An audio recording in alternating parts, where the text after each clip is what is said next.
if I boil it all down to two objectives, which I think it's really important in business, that you have a North Star for not only yourself, but also your team you're working with. For us this season, there's sort of two key things which stand out. One of which is that we want to grow our fan base globally, and that includes some really punchy KPIs, both for our Australia and New Zealand fan base. And then the second one is increasing our brand awareness. As SailGP is, we're really bolshy with what we aim to do. And so we've got some really punchy KPIs. If you want to have a breakthrough season as a sport, and if you want to expand at the rate that we are, you need to kind of set those benchmarks to work towards. G'day guys, coming up on the show today is Olivia Hogan. Liv is the head of marketing and communications for the Asia Pacific at SailGP. You might remember Liv from our episode on the ground at Saint-Tropez Sail GP regatta. Well, today we go deep into understanding her role in growing one of the most exciting leagues in the world in its breakout season. There's lots to look forward to, including her journey through agency land, the pros and cons of working in-house, what her role looks like on race day, and the essential skills you need to step into her role.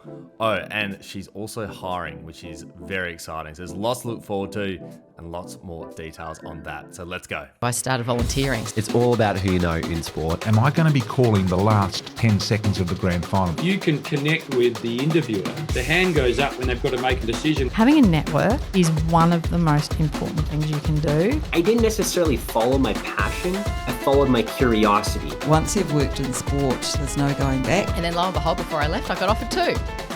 Hello and welcome to the SportsGrad podcast, the ultimate guide to make it in the sports industry. I'm Ryan Walker. Joining me is the big Marcoms guy, Ruben Williams. We are two mates who met at Cricket Australia, and each week we learn how people made it in the sports industry. We tease out their career decisions, work habits, skills, and everything they do that makes them great. Also, that you can learn how to get in, get promoted, and get thriving in the sports industry.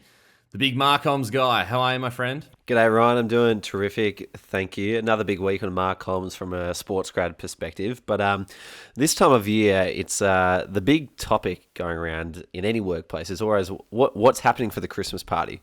What are we doing to wrap up and celebrate the year? And we have a bit of an issue because you are on the other side of Australia. I'm still in Melbourne. We're about 4,000 kilometres apart. And we're a bit stumped for ideas on what we can do for our Christmas party because we need a way to celebrate and we can't do it on Zoom. Yeah, it was giving Zoom vibes. Like originally it was like COVID again where everyone thought it was a good idea to have Friday drinks on a Zoom call. But like, I don't know about you, mate, but we're done with that. I agree. That actually can't happen. So if anyone's got any ideas, feel free to flick them through. Christmas party ideas when you're 4,000 Ks apart. But it is a challenge, I must say. Well, we could, I went to our SportsGrad Friday coffee club catch-up that we had in Melbourne the other day, and we had a great little group congregate in a Co & Co cafe in Cremorne and had a good chat about everything that's going on in the world. Maybe we could do like satellite Christmas parties where we just get the members involved and go have a drink after work or something like that. Yeah. I mean, I could activate the Perth contingent over here just to either a coffee or a drink or whatever that might be. Yeah. I agree. I think that's where we're heading. That's kind of where my head's going. Yep. So yeah, it's kind of like double meet up in the month for our Perth friends. So might be good. That's it. Well, yeah, if we can't have a Christmas party with each other, then we got to get the members involved. So we'll think of something. 100%. And if anyone does have any ideas, reach out. We're open ears. But Rose, speaking of our members and our community, there is lots going on at the moment. Plenty of jobs going, which is amazing to see. Plenty going on, which is always incredible. So well done to these people this week. We've got Gautam Aora, who has just joined Spark Event Groups for the Oz Open. This is an exciting time of year, might I say, because the Oz Open is one of the best events in the world, and this is the hiring time for it. So a lot of people getting some very enjoyable inboxes. On that note, Brodie Burrows from the great state of South Australia, specifically resides over in Port Lincoln, one of the great shark diving locations in the world. He is headed over to the Big Smoke in Melbourne to join Tennis Australia as a social media producer. So There's going to be a few refills of the tank when Brody drives his car through SA into Victoria for that one.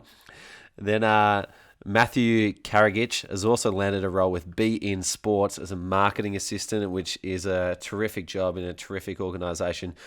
Hopefully Matthew is hearing this because he should really be tuning into all things marketing. So Liv would be a great one to learn from, our guest today. And then in terms of upcoming events, well, we might have a Christmas party you guys can all come to, but the other events involve a rookie speed networking night for our SportsGrad members on December the 11th at 7 p.m, where you can come and meet a whole bunch of people in an hour. Then for our SportsGrad Pro members, we are doing speed networking on December 14th at lunchtime, 12 p.m. So a little lunch and learn to connect with some people before the end of the year. Then, as always, we've got a massive calendar coming up in 2024, and Simon Osborne is going to kick it off for us in the new year on the 18th of January with a masterclass all about tackling imposter syndrome, which is for both our SportsGrad and SportsGrad Pro communities. Plus, we have a number of speed networking events, career Q&As lined up after that before we are back in Meetup Land again, where we get together in early Feb to do it all again, Ryan. So never a dull moment. And if you want to stay up to date with everything that's going on, as well as events and job opportunities, head to sportsgrad.com.au/newsletter, and you can get a nice little collection of everything in your inbox every Friday. Brilliant. Some awesome events coming up. And I might just say, we've had Simon Osborne come in and do a similar session before on imposter syndrome, and I don't think anybody out there has never experienced imposter syndrome. So I'm really looking forward to that. And before you know it, Ruse, we'll be starting the year right with meetups again. So it's pretty exciting. Amazing. Let's get cracking. This is an amazing episode. Enjoy this chat with Liv Hogan.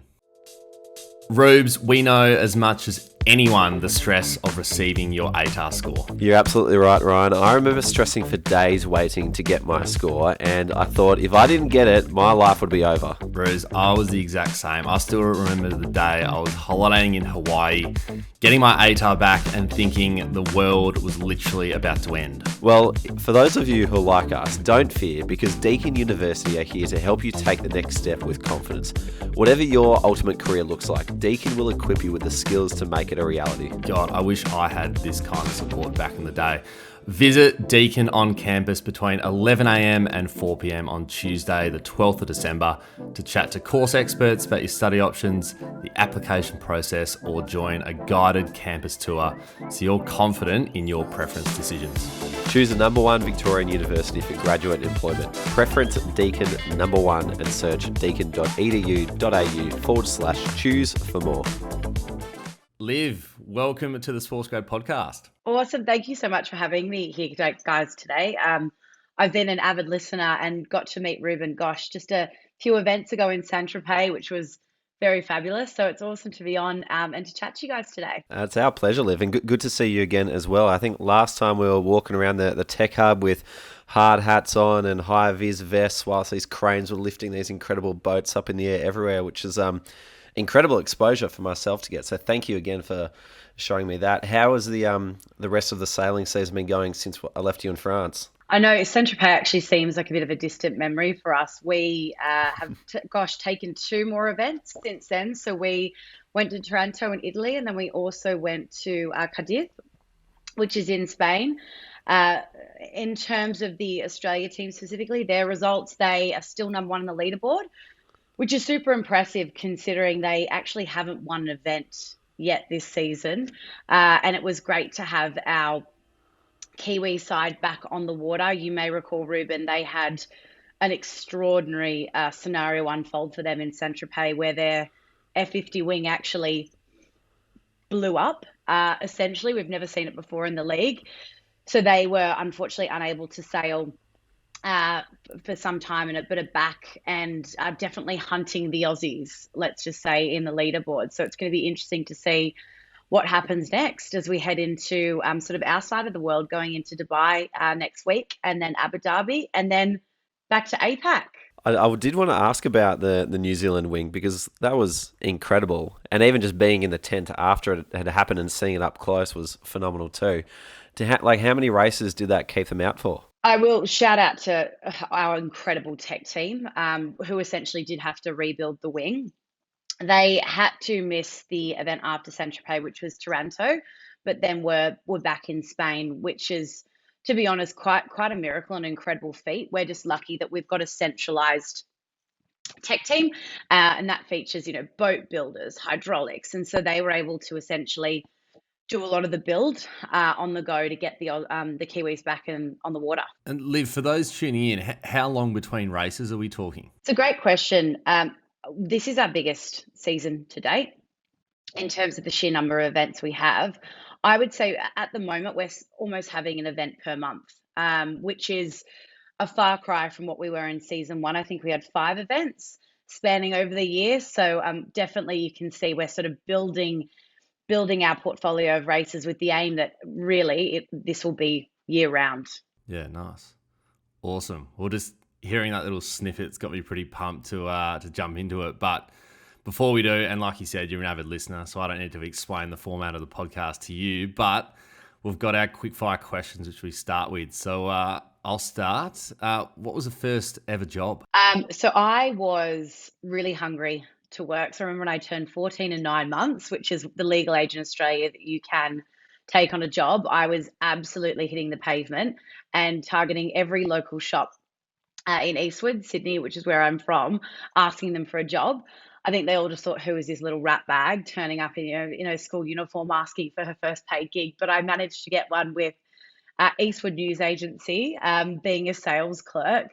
So definitely a far cry in terms of the industry that I've ended up landing in. However, I think my first job did set me up in terms of having that work ethic, turning up to work every day, presenting yourself, to customers, building relationships. So shout out to Eastwood News Agency for giving me my first role. I was going to say, and you haven't stopped hustling since. No, I haven't. That's awesome. And Liv, what did you study at university? I studied a Bachelor of Communications in Public Communication, majoring in advertising at the University of Technology, Sydney. Nice. And your favourite sporting moment? Favourite sporting moment? I think I'd be remiss to not mention one, which clearly is the Matildas penalty shootout. I think that I've never seen a sport sort of have the whole country hold their breath at the same time, and particularly unite people who perhaps have never watched football before or aren't sporting fans. But for me, probably my number one sporting moment that I'll truly never forget was the Australia SailGP team when we delivered the three-peat in San Francisco for season 3. I would say that no one wanted us to win. Fans didn't want us to win. Teams didn't want us to win. And sort of when you've already won 2 seasons straight, everyone just thinks this isn't possible. Like, you can't do it. It's time to hand over the dynasty to someone else. So when they won, which was the most stressful race I think I've ever watched across the sports in terms of how close it was with the Kiwis, when they crossed that finish line, I probably got more emotional than I ever thought I would in a sporting event. I love that. So for people who don't follow sailing too closely, it is incredible to see how good Australia are in the world at sailing, given what we're up against. Yeah, absolutely. I would say that we really are not only creating a team that, that's winning in SailGP, but really they are the best team within this sport globally and worldwide. And I think they're sort of almost building this dynasty that I think we'll remember for generations to come. Probably the last time we saw something like this was the America's Cup Australia Challenger team, where John Bertrand was a key part of that and sort of known as a legend, both not just in sailing but in sport in general in Australia. And I feel like we are building ourselves to sort of be that next team that people will look up to even 5 generations in when people are learning to sail, which is pretty special. Absolutely. And Liv, what's your favourite interview question that you like to ask of candidates? This would probably actually, I'd be surprised. I'd be interested to know if anyone's ever had this one. But for me, I think that when you're going through an interview, right, we always know that people can prepare quite well. You sort of generally know the sort of flow of an interview question. So what I really like to ask, and it's straight off the back, it's the first question before we dive into the role or anything like that, is I actually ask them to give me their elevator pitch in 30 seconds or less and tell me why you're right for the job. They've only got 30 seconds. I'll cut them off after that. And I find it really differs the candidates in terms of who really believes that they are right for this role, who's passionate about it, but also who can think on their feet, which you need in this job when you're sort of moving at a million miles an hour and you need to jump on things quickly. That is a great one because like everyone can speak about themselves, but not in like specific time periods. Like how do you speak about yourself in 5 minutes versus 1 minute versus 30 seconds? Not many people can kind of cut that down in a well-organized manner. Yeah, exactly. And you know what else I find? That generally, because you've only got 30 seconds and I've just sort of thrown you in the deep end, it will really get to the heart of who they are as a person and what are their skills and how are they going to fit in that team, because they've only got 30 seconds. So generally it'll be the sort of key points that are at the front of their conscience, right, when they're going into the role. So I kind of find it cuts that fluff when you're interviewing 50 plus people of what at the heart they see themselves in this role and why they think they're suited. Definitely a sink or swim question, I reckon. Absolutely. Like to keep people on their toes. Yeah, absolutely. What's one book or podcast that's helped you at work? Podcast, I'm going to go with Mark Boris Straight Talk. I've been listening to a lot lately. I kind of love his, I can't swear on this, I was about to say his no bullshit approach, but that he's just, it's unfiltered, it's raw. And I think he interviews some really interesting people, not just across sport, but in business in general. And I've been able to take a lot of insights from their learnings as well that I even have applied to my role currently. That is a great one. We've had a couple bring that up. Are you associated with any grassroots sporting clubs, Liv? So I was, and still very much watching on from the sidelines. I was part of the first female rugby sevens team who were brought into a club called Hunters Hill Rugby Club. So it was a 100-year-old club. They'd never had a female team before in the sport. And I was really privileged to be one of the sort of the starting members of that, both from an athlete perspective, but also I ended up joining the committee within the club to help grow female sport grassroots wise within the club. Unfortunately, I had to hang the boots up because I was traveling so much, but still very much watch on. It's sort of quite a special moment to see the club, how they've expanded even since then, and just the new young female talent they're bringing in, which is super cool. Out of interest, what was your role on the committee? So I was head of communications and athlete engagement. So obviously using my traditional PR skills of how we bring in new women into this sport, how are we getting them to be part of the club, how are we presenting ourselves, how are we getting commercial sponsorship. It actually was really quite fabulous that my sister, she was the club captain, and she also was part of it. She's actually a lawyer by trade. So kind of the both of us together joined the committee, which is awesome. What a dream team. I think it's awesome that you've got all this amazing skill set doing at one of the best professional leagues in the world, and you're able to bring that back to a grassroots club and make an impact in the community. That's really cool. Amazing. Liv, and the last one, if you had 30 minutes to pick anyone's brain, who would it be? Might actually be Stephanie Rudnick. So she is the head of comms for the Angel City FC Football Club. I actually had the chance to listen to her speak at an awesome event that was done by the Office of Sport in the lead up to the FIFA Women's World Cup. She is an incredible human being, both from her experience, but also what she's just done in terms of starting the first female football club that they've ever seen in LA, and with a majority female ownership, mind you, which is really unique for the sport, and also the star power of some incredible females that they've brought on in that ownership model. So the likes of Natalie Portman, America Ferreira, and I'd love to pick her brains in terms of, I think what they've done really well, which is found their unique niche within the sport, but also that they're driven by this community engagement piece and their fans at the heart, which I'm sure that I know we could probably learn lots from in terms of SailGP, but I think in general, the sport should be looking at what they're doing, and they're really breaking barriers for women in sport as a whole. We're going to have to get her on because you are probably the third or fourth person who's mentioned her name to me, saying you have to get Steph on, and maybe in season 2024 we'll have to find a way to get her on this podcast, Ryan. I did actually see her at an event once, Rubes, and I asked her.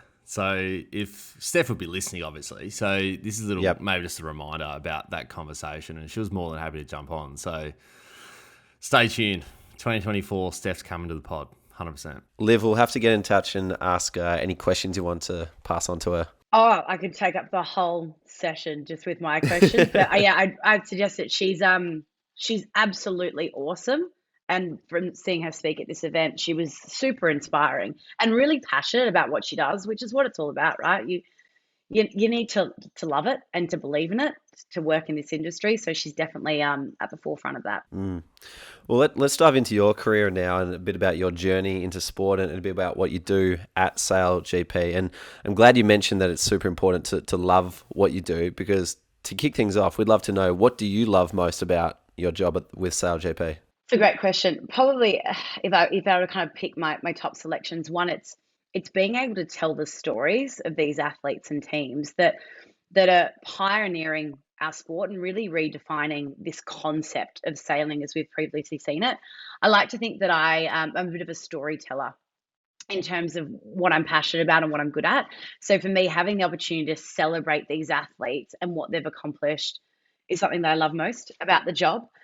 The second one would have to be the teams that we get to work in. So SailGP being a global organization, we are working with colleagues from around the world, across Europe, across America, across APAC. So being able to have the greatest minds who are working across everything from commercial, sales, marketing, PR, broadcast. We really do have, I believe, the best talent in the sporting industry right now. So being able to work with people who are awesome at their jobs and passionate about what they do has to be another one. And then really for me, it's around what we're producing in our product.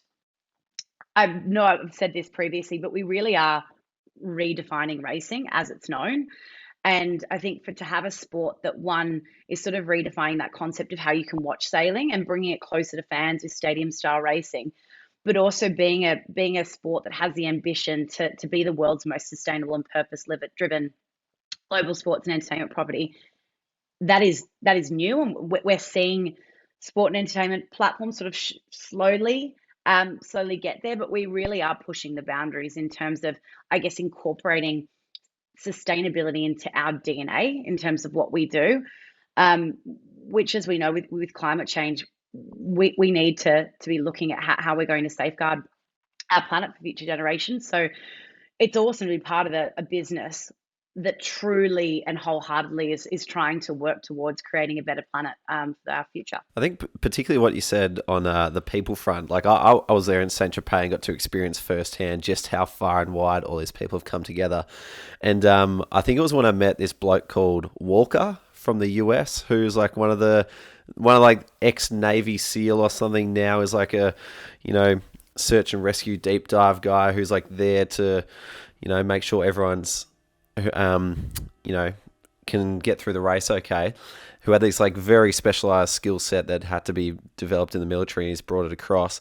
That's when I was like, wow, like this sport has got a lot of incredible minds coming together. Yeah, absolutely. And I think I would like to say that what has attracted these, brilliant minds and people who really are at the top of their game is what we're producing at SailGP. And I think people really believe in our product and can see that we are creating the next future of not only the sport of sailing, but even the way in which you consume sport, you enjoy sport, with our award-winning broadcast products. So I think that generally, it's obviously creating a great work environment, but I also think that we've created something that people want to be a part of.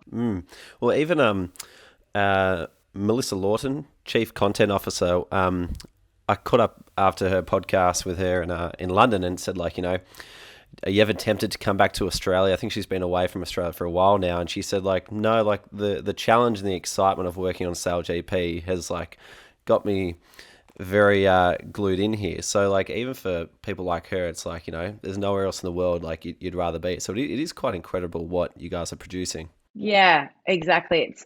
It's almost addictive in a way, because I think that we have just seen, particularly for me, having been a part of the league really since it all started, and to see the growth that we've had in just a few short years, I think you want to stay on the train and you want to see what's happening next. And every season we just take a sit back, and we probably don't celebrate our wins enough, to be honest, because we move at such a pace. We're more like a startup than we are kind of a traditional sporting league. But I think everyone just wants to see what's next. I mean, we've achieved more probably than we thought we would in 4 seasons, and that's addictive, and you want to be part of that. Liv, for those tuning in who might not know how SailGP runs, and we might put you on the spot here, we'll give you a couple of minutes to explain it, but how does a SailGP season run, just to give someone the context around it? Yeah, so we are, to sort of explain it, we're often compared to being the Formula One on water.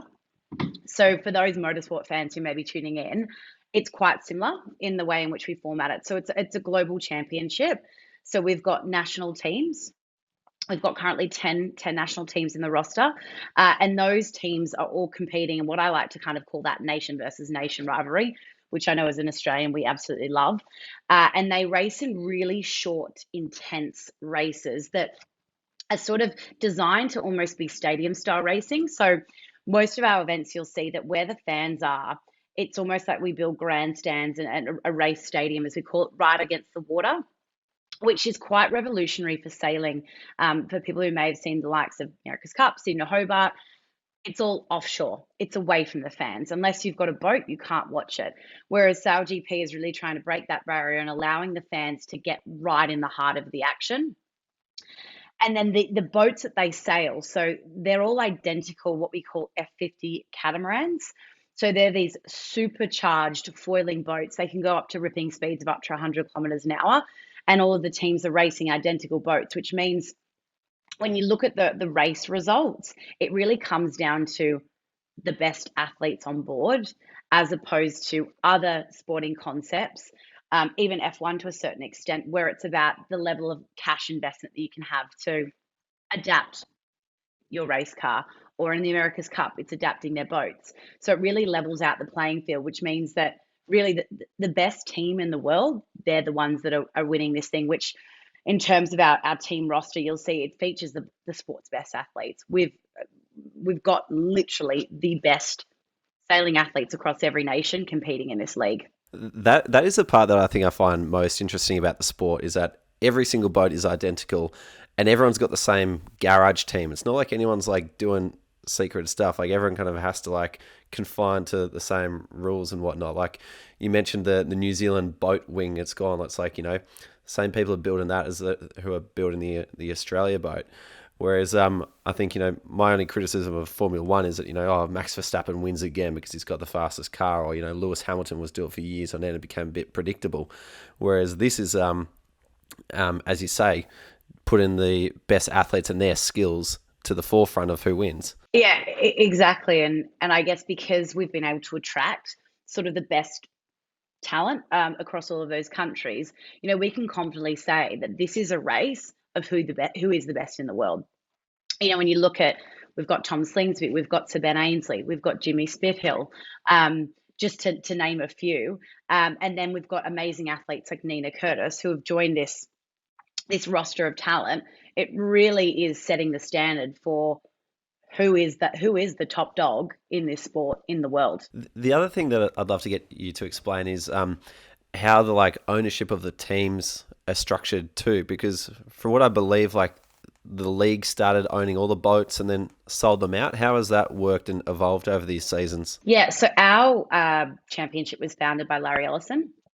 So he's the founder of Oracle, and he founded it with his CEO, who is Russell Coates. So the whole premise of why this league was created was they were both obviously heavily involved in the America's Cup and saw such a missed opportunity in creating a year-round global championship with the sport's best athletes that fans could tune into, month on month and follow, but also where it wasn't this race of which team has more money. So Larry started it with ownership of all teams, and then we've built in a franchise model. So as the league has progressed, there's an opportunity for either new owners to come in and enter the league with a purchase team. So an example of that recently would be our Germany team, who joined the league and are owned by Thomas Riedel, and also invested by Sebastian Vettel, who was obviously a Formula One driver. Once the team joins, either they can join as a new team, independently owned, or we've also have teams we purchased. So just last week, the USA team was sold. Super exciting to a group of investors that feature really across sport, entertainment, acting, really the who's who within the US market. And once they're essentially owned, they operate like an independent business. Of course, though, the boats all remain the same. So it really is just around sort of how they operate as a team. I would say at the moment we've got a few teams that are still owned by the league. So Australia and New Zealand are one of those. But the objective as we continue to grow is to have most of those teams be completely independently owned within the league. We obviously still do maintain a centralized tech team, given the boats are identical. So even when you're owned, you're still utilizing those services. How do they determine, and we're going slightly off track here, but how do they determine what boat to fix? If say there's like 3 boats that have snapped their hull or something, how do they determine who gets fixed first? It's a great question. I'm sure it's one that probably different teams will have differing opinions on. Generally, how it will work is based on the incident itself. So if there's a major collision that involves multiple teams, we would look at which team caused the collision, if there's a really clear way to identify that. And then we would look at, for instance, if it's a team that crossed in front of the other boat, and actually that would have been a penalty had they not then collided, we would then look at supporting the other boat who was part of the collision but didn't actually cause it.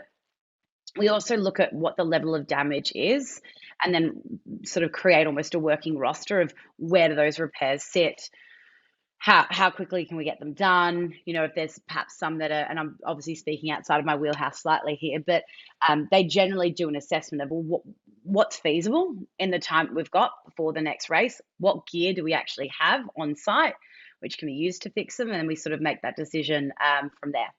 Amazing.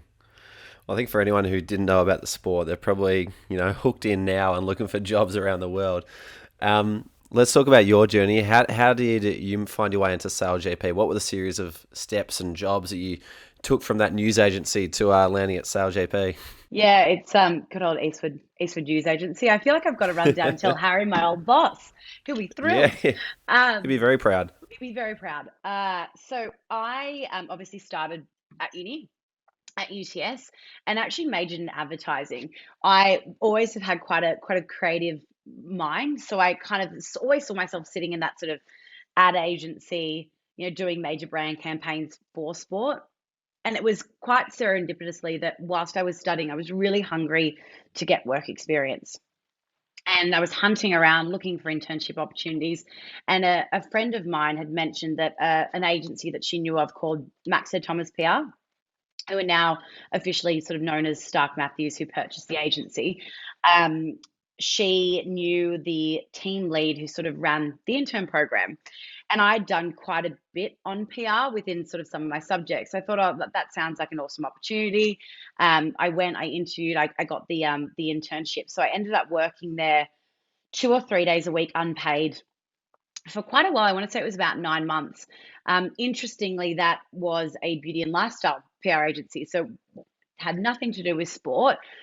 But I managed to get awesome experience in terms of, I guess, working agency side, servicing clients, all of those best practices around PR, and then worked really, really hard and sort of built those relationships within the agency. So I was offered a paid role while I was at uni, following my internship, and then sort of the way in which it flows, which is why I'd always say to everyone, when you're at uni, get an unpaid internship. It is really how you're going to get your first gig when you graduate. And then when I graduated, they offered me a full-time role.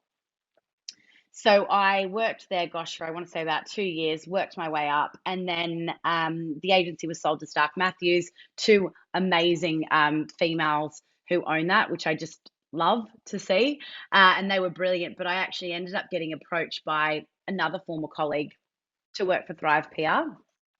And for me, I was sort of at that turning point, I guess, in my earlier career where I'd enjoyed sort of working more for the lifestyle consumer brands, but I had always had such a passion for sport and always saw myself sort of working within the sport industry. And so when this job was sort of offered to me from one of my former colleagues, I could see that they had some awesome portfolio of brands like Optus Sport. And sort of in taking the role, I'd sort of express interest to them that, hey, I'd love this role, and I get sort of I'm starting off more in the tech space, but can we look to bring me on to some of those, sporting brands, which I'll have to give a shout out to Leilani Abels, who owns Thrive PR. She absolutely threw me in the thick of it and got me working on awesome clients like Swimming Australia, worked across some of the AFL work that they did. And then Optus was our major client there, and they'd launched Optus Sport. And an opportunity came there where they sort of needed an in-house PR support, essentially like a publicity manager. So almost similar to what I did with the Australia team. And they needed sort of a gun to hire to get into quickly, be in the office a couple of days a week, work remotely, and help build the Optus Sport product, their commentary team, their talent. And so I was able to jump in and take that role, and absolutely fell in love with the concept, I guess, of working quite directly with a sporting property, and being able to kind of be behind the scenes of understanding the broadcast production of it as an entertainment product, but also looking at how we really leveraging our roster of incredible talent, which was the likes of Mark Schwarzer. So really, really incredible talent, and how do we utilize and tell their stories, but also promote Optus Sport, which at that time was the broadcast partner for Premier League. They then went on to do the FIFA World Cup as well. And I would say in doing that for, it would have been about a year, I just knew that would be where my future would lie. And shortly after that, we ended up winning the SailGP account, which I was involved quite heavily in terms of launching the Australia team into market in 2018. And then our very first ever event of SailGP was actually in Sydney. So as part of my role with Thrive PR, we did, the launch strategy, all of the media ops around that event. And it got to about a week or two before the event, and Tom Slingsby didn't have a PR manager, hadn't had a chance to hire anyone, and it had a little bit to do with me sort of through the agency work. And so he approached Thrive and said, could Liv, work during the event, sort of again on a secondment, which I obviously jumped at the opportunity for, absolutely loved it.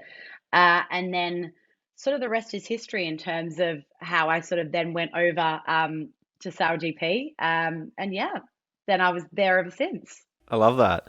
It's kind of like, if you're like trying to find a roundabout way into sport, one approach could be get into an agency, win that agency some work with a sport, and then do a good enough job with that sport so that they then pick you up.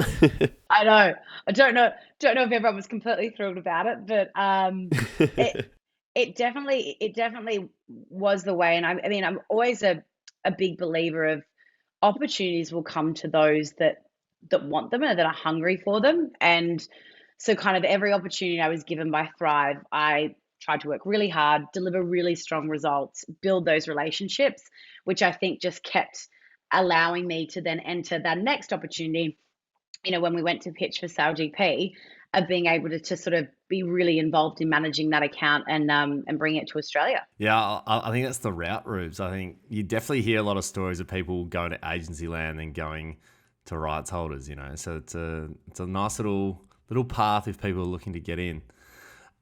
Liv, we know that a career in sport is never just rosy. There's always ups and downs. Are there any sort of challenges that you face to get to where you are today? I think in the sport industry, it is a challenging industry. It's really fast paced, and so I think that you've got to find a way to find your place within that, and to really utilize what you're great in within that sport. I would say it probably took me a couple of years of working in an agency and working across different clients. So everything from, ASUS, which is a huge tech brand, to working in Optus Sport, to working in grassroots SMB through Optus and their S&B network. And I think for me, probably one of the biggest challenges was really nutting down of where do I want to work within sport and what does that look like? Do I want to stay in agency and be able to walk across numerous sporting properties and really sink my teeth into various sports? And for me, the crosswords were, or do I go in-house? I think that when you are born and bred in agency, you do probably have that perception, which generally people in agency will also feed through to you, of you'll get bored in-house. It's not the same. It's not as fast-paced. It's a lot more politics. There's a lot more stakeholders. Stay in agency and work across. And almost people sort of used to say to me that almost going in-house is sort of when you go out to pasture. That's where you go and you're sort of in your late 30s to early 40s and you're sort of ready to quieten down. I would say for anyone listening, that is absolutely not the truth. And don't hold back from going in-house because you're in agency and people perhaps say that to you. I think if you find the right brand, sport property, entertainment property to go into that is doing great work and pushing the boundaries, you're never going to be bored.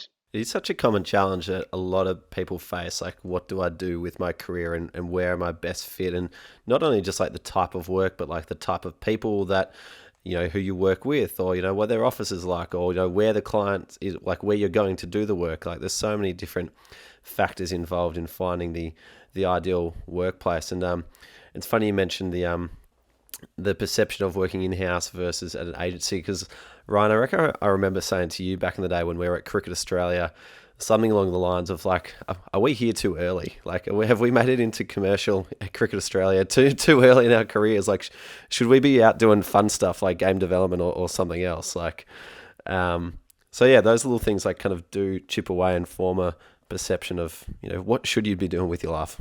Yeah, I would say though, gosh, I'm glad that I did the route I did and did agency first. I think that what you can learn from having multiple experience across different agencies, but also getting to work with such a wide range of managers, directors, owners, it set me up in terms of my skill set, my experience, my multifaceted experience, that I think that had I gone the other way and started in-house, I just don't think that I would have had the ability to do my role as well as I did, because I were able to pull from and predominantly amazing women that I got to work for and bring that into my in-house. So I absolutely would never have changed the route that I went to get to where I am.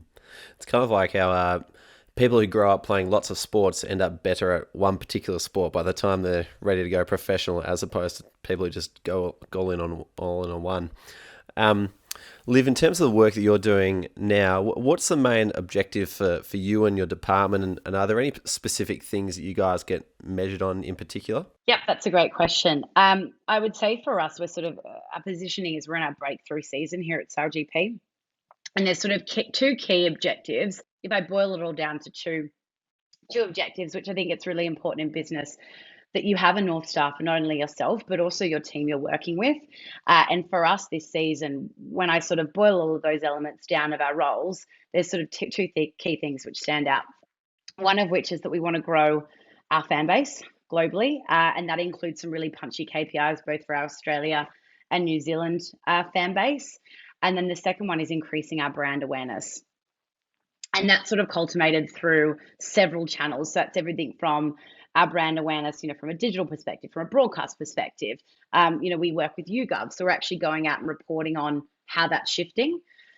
I would say, as SailGP is, we're really bolshy with what we aim to do. And so we've got some really punchy KPIs that we're working towards, and they're, more so stretch KPIs. But I think if you want to have a breakthrough season as a sport, and if you want to expand at the rate that we are, you need to kind of set those benchmarks to work towards. How do you measure Australian and New Zealand fans? Like, what constitute that? Because, like, do you guys sell a membership or something? And I guess it'd be hard to, because you're going all around the world. So how do you define an Australian fan? Yeah, it's a great question. I would say in terms of, we obviously have metrics that we use. So we do YouGov reporting, which tracks everything from our social following. So that is, an element of our fan base, to our broadcast viewership, which obviously is a reflection of the fans and how that's growing sort of event on event. And that's particularly around who are those fans that are tuning in live to watch us, and then who's watching, our on-demand product after racing, which is on KO Sports in Australia and on 3 in New Zealand. So there's sort of several ways in which we do it, but it really is across, I'd say, digital broadcast. And then we also cultivate it through actual surveying, so working with our partner Deloitte. Interestingly, I would say our brand awareness in Australia is actually doing really, really well compared to previous seasons. And I think probably we'll end up increasing our KPIs for this year, which is a good problem to have. But we obviously report internally as well. In terms of how we engage with fans, it's a great point, right? Because we're not like NRL. Like, we don't have, I want to say probably 50 matches, a year that are all in Australia. We're a global sporting property. And like F1, we're traveling around the world at time zones that aren't really palatable for our fans to dial in. And so there's definitely a challenge for us of how are we engaging with fans, how are we drawing that dedicated fandom season wide when we've only got one home event in Australia where they can come, they can touch and feel the league. They see it take over Sydney. They're tuning in at home at a time that's sort of great for Aussies. And so that's probably where my role really comes into play across Australia and APAC, of looking at, well, how do we achieve that? So how are we achieving that from a marketing perspective? How are we achieving that from a digital and social perspective? How are we achieving that from a comms and PR? And then how are we working on engaging with our grassroots sport? So we work really closely with Australian Sailing to do so. And then how are we engaging with the fans once we've got them? How are we keeping them engaged in our product season wide, which, we've just launched our fan platform, which is called The Doc, which, kind of to your point, Ruben, is actually almost like a subscription service. I mean, it's unpaid, but fans can sign up. They can earn point rewards for engaging. That's where they get exclusive content. And then we've obviously got our EDM database as well, which we engage with, which is around, I want to say it's over 15,000 now in Australia, and similar for New Zealand as well. Wow, it's all happening. It's like literally a 101 of like how to keep fans happy, like genuinely. But we're definitely never short of work here at SailGP. No, but it is interesting to just to hear you talk about that, because there are so many sports, I guess, here. Like, personally for me, like the UFC comes to mind. Like, a lot of the events are outside of Australian time. There might be 1 or 2 a year here. And that's probably a similar challenge for them. It's like everything's on US or everything's in Europe, and the time to watch it is like a Sunday afternoon. I think probably the main spot is. So it's it's just interesting to hear you sort of talk about that and how you're actually able to keep Aussie fans, on the train despite only having that one event. And I guess it makes that one event, the most important thing of the year. I know I might have touched on this a little bit earlier, but can you understand sort of what your role looks like, I guess, before race day, and then also, between the regattas? I know you mentioned they're sort of a month apart. So what does that sort of time look like for you? I'll talk through us to race day. So although I'm head of APAC marketing comms, I still do have a role working as a senior comms manager for the Australia team as well. While we find someone, we're sort of recruiting for that role currently. In terms of a race week, we obviously fly in. So we're flying anywhere of upwards of 400 staff to these events. So you can imagine just the sheer operation we're talking to. I want to say that number's probably come down recently, because I think we've, as a business that's focused on sustainability, we are looking at moving people to be working remotely. One of the most exciting things, which hopefully you will all see in Sydney, is our coaches are now actually working remotely. So they're not on the water delivering the coaching. We've managed to work with our team on some incredible technology, which allows them to be onshore with almost, I like to call them war rooms, where they can be dialing in live, pulling data live on all the competitors in the boats, and then dialing live back into the athletes on the water to offer coaching. Little tidbit of exciting information. You hopefully will see it in Sydney, but it's super cool. But in terms of my sort of role, so we generally land quite a quick turnaround, I would say a day before we have our practice race day of racing. So my role when I'm on site is I need to be driving as much awareness and engaging with our fans of this event remotely there into Australia as I possibly can. So that obviously a key component is the comms piece. So that includes, from the moment I'm on the ground, on practice race day and race days, I'm drafting media materials. I'm looking at what's that narrative, what's the skew that we're looking to target here, what's our key storyline, and then I'm creating sort of that narrative for journalists and pitching it out. And that also includes obviously the race results. So, what has happened from the race day. What I would say is that sailing and SailGP, we aren't a mainstream sport quite yet in Australia, like we are with NFL and NRL. So AFL and NRL, sorry. So we're fighting for space in our newspapers, in our digital articles. So we need to be quite strategic in terms of unearthing, like, why should these media outlets care about SailGP? What's the real news hook here? And so that's sort of what I'll work from. Normally when I'm on the flight, I'm already starting to jot down notes of sort of where do I see that narrative is taking. I'll look at my race report from the event before to see if there's any story angles there that we're sort of revisiting. I'll look at other teams as well in the league and look at sort of where they're positioned and other stories that have come out from them in sort of the past couple of weeks that might be relevant to our media. So then ensues the chaos of race day. So I'm drafting those media materials. I'm obviously watching the racing live as well. And then as soon as that racing moment is finished, we take our athletes off. We do media interviews. They're doing media mix zones. I'm making sure we're happy with all of the assets that we're ready to pitch at. And then I'll be pitching out sort of my local time, and then I'll be awake generally overnight on and off, following up with those media, obviously, who are in Australia, given the time zones. So I drink a lot of coffee. And then our objective, as well as giving those assets, is looking at who are those sort of number one outlets in Australia that we want to be having one-on-one interviews with, right? So we want to be really building out that story with them. And that's when then I'll be pitching in sort of one-to-one athlete interviews with our key athletes. Obviously, Tom Slingsby is always one that he's the CEO and he's the driver of our team. So he generally is our talking head for media interviews. And then I'm constantly tracking that coverage throughout the weekend. Also, which doesn't happen at every event, but there's generally an element of crisis comms that we have to be prepared to do. As with racing, the fastest boats, there's danger involved, and there can be crashes, there can be collisions, there can be injuries. So when there is a moment out on the water, I'll be involved in that, both from my role as the Australian Marcoms manager, so jumping straight into crisis comms response, key messaging, working with all our internal stakeholders on that, but also in my APAC role, I do provide support globally. So if there's a major collision on the water, that involves multiple boats, I'll jump in to help support our global comms team on that approach as well, just to be an extra sort of body on the ground for that as well. And then, as well as sort of doing that traditional comms piece, there's also, piece we've done with digital marketing. So we've got an incredible APAC social media manager, Vinny, but I work really closely with him at events across Australia and New Zealand of what's the content that we're getting out of this event? What are the narratives that I'm pushing out from a comms perspective relative to the Aussie team? How are we complementing those from a digital perspective? How are we promoting our broadcast product?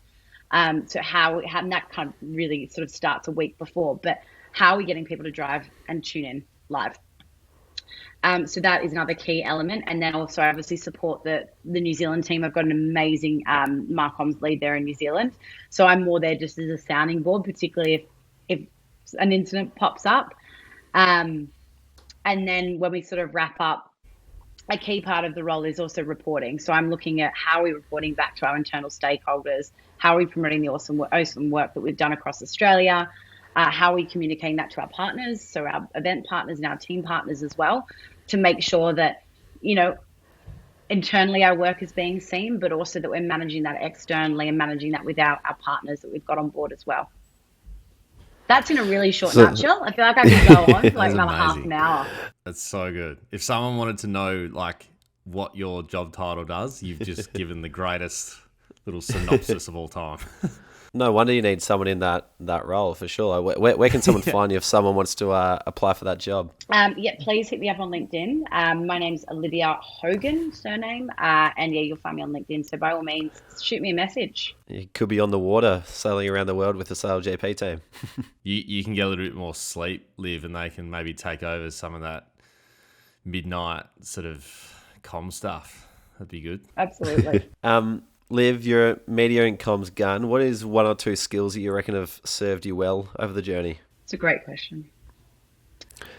I would say, you know what, actually, it's an interesting one, because when I first joined SailGP, I obviously was very heavily experienced in comms and marketing. I'd had experienced in sort of through my work with the agencies, right, in terms of working really closely with that marketing department. A lot of our sort of, to be honest, a lot of our execution, our strategy sort of fed into marketing and vice versa.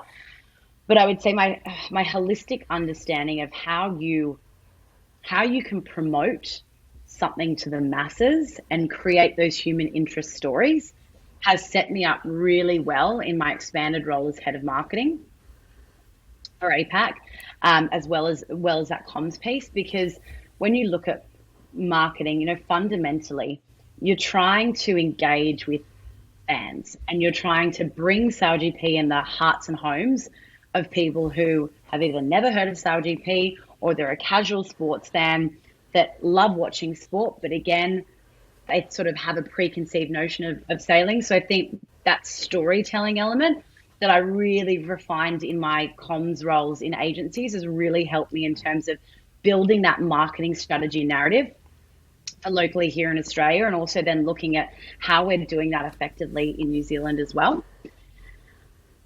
The next skill would be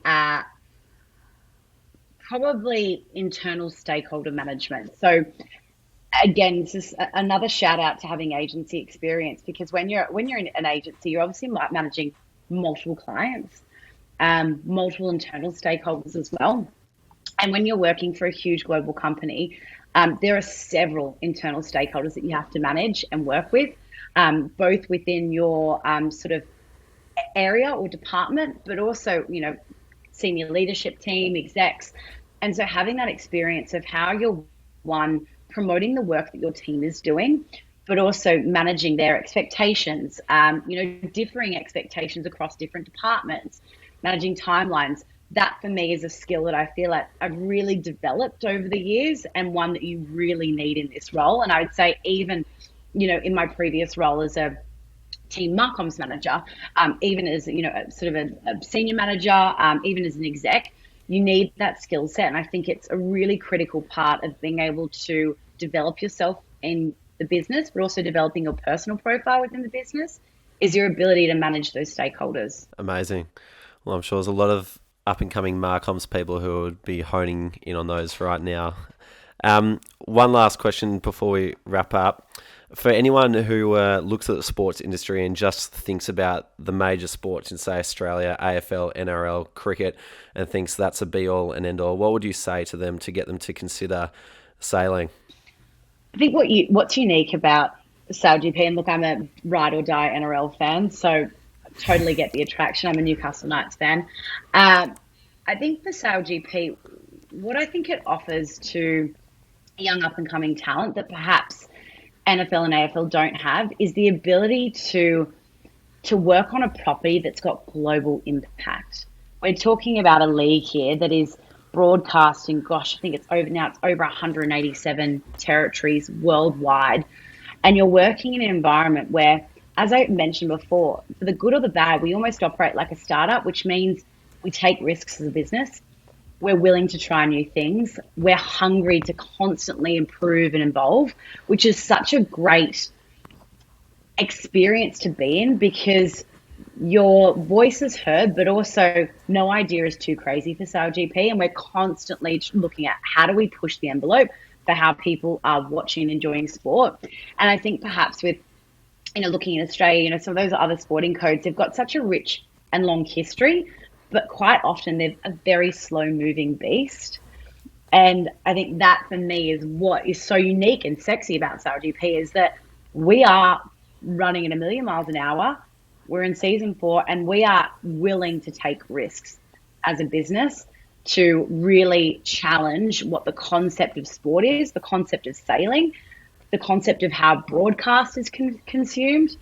And I think that's a really exciting thing to be. And I think while NRL and AFL are amazing sports, have a rich history, I think that they are not moving at the pace at which SailGP is. Nice.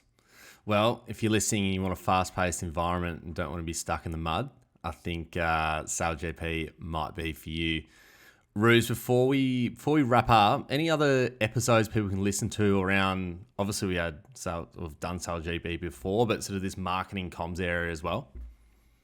Yeah, I was going to say, if you haven't already, go back and listen to episode 253, where Liv kindly invited me around the tent of SailGP and introduced me to a dozen or more people. So we got a lot of quick interviews for people who want to find out all the different roles on the ground.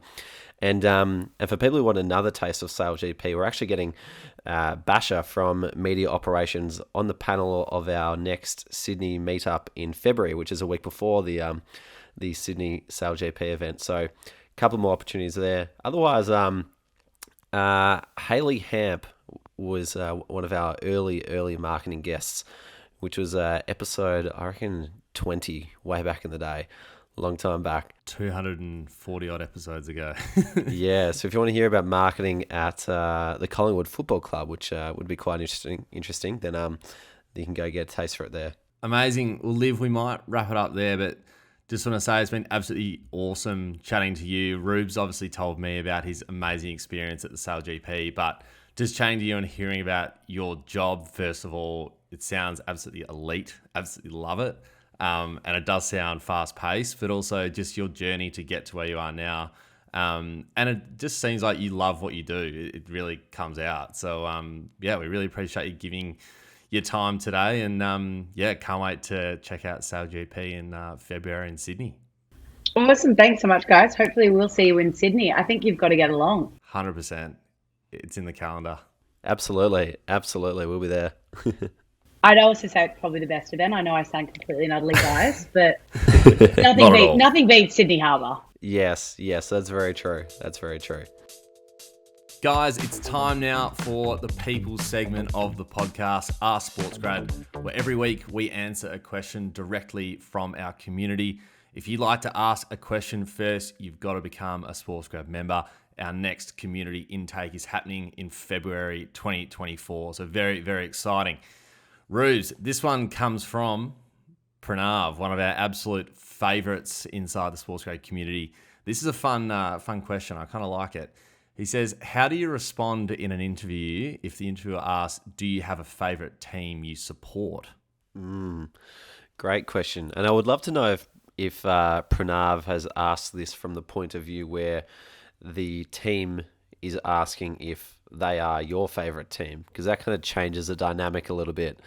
To give you a bit of context, the very first interview that I did for SportsGrad, the YouTube channel, was with a guy called Jim Kaler, who was the senior vice president for sales and marketing at the Cleveland Cavaliers for 9 years, and worked across the start of LeBron James's career. And so they would get bombarded with people who wanted to work at the Cleveland Cavaliers.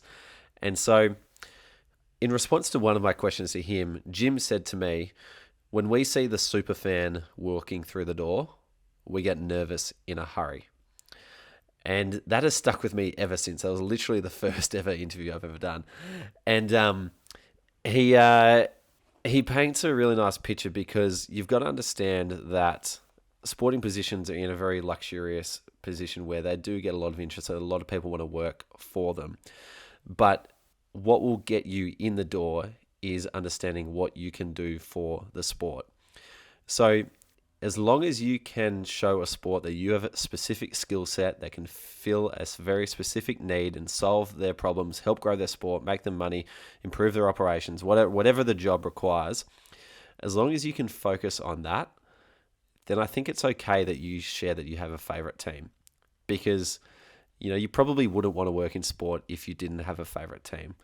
Like, for example, if hypothetically, if I was to apply for the Hawthorn Football Club now, my favourite AFL team, and they asked me this, I'd probably say, yeah, you know what? I'm a big Hawthorn supporter. I love the club. It would be great to work for you.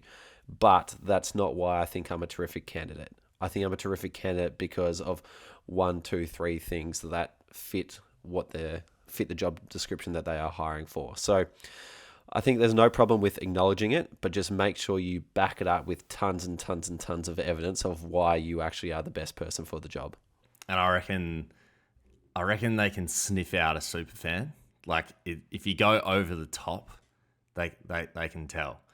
I remember I once had an interview with West Coast Rubes, and I played on the fact that I went for West Coast. I was like, fantastic, of course I want to work here. But you're dead right. Like, don't spend that much time on it. Like, you have to just move past the fan moment, because you need to kind of move. You need to prove to them that you can think beyond just being a fan of the club. So, which is where the more important stuff comes in. But it's a good question. It is a good question. I'm sure a lot of people out there, might be hesitant to do it, but I think if you do it in the right way, you're all good to go. Great question, Pranav. Love your work. If you'd like to ask us a question or ask our friends in sport a question, become a SportsGrad member during our next member intake. SportsGrad members have landed over 500 jobs in the industry. That's a big number. Wow.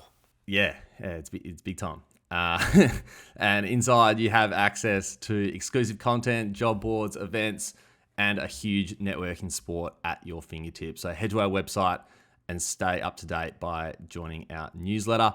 In the meantime, find us on LinkedIn. If you know anyone who'd enjoy the show, please send it on and give us some love with a rating if you enjoyed the show as well. Subscribe on Apple and follow on Spotify. Thanks for listening. We'll see you next time. Hey guys, one last thing before you go. If you'd enjoy a quick email from us each Friday on all the latest job openings, networking events, Q&As with industry professionals, and latest podcast episodes, then subscribe to the SportsGrad newsletter. Head to our website, www.sportsgrad.com.au/newsletter to subscribe. There's also a link in our show notes to join.